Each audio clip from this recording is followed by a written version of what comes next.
রাখতেন, সোমবার বৃহস্পতিবার সুযোগ হলে রোজা রাখবেন। যারা রোজা রাখবে তাদের জন্য ইন দ্য ডে অফ জাজমেন্টে আল্লাহ স্পেশাল একটা গেট বানাবে জান্নাতে ঢোকার জন্য। ওইটার নাম হচ্ছে রাইয়ান। মান দাখালাহু লাম ইয়াজমা আবাদা। একবার who can enter within this door he will never be thirsty again. একবার যে দরজা দিয়ে জান্নাতে ঢুকতে পারবে আজীবনের জন্য তার গলার তৃষ্ণা মিটে যাবে। তো এই রাইয়ান দরজা দিয়ে ঢুকতে হলে আমাদেরকে মাঝে মাঝে সুন্নাত নফল রোজা রাখার অভ্যেস করতে হবে। রাজি আছেন তো? অনেক মুরব্বীরা রাখতে চায়, তো রাখতে চায় কিন্তু নিয়ম জানে না। অনেকে শুধু শুক্রবারে রোজা রাখে, এটা মাকরু।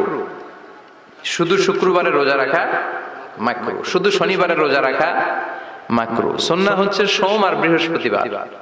বিষ্ণু সোমবার রোজা রাখতেন। সুইলা আন ইয়াউমিল ইসনাইন, নবীকে জিজ্ঞেস করা হলো, নবী সোমবারে রোজা রাখেন কেন?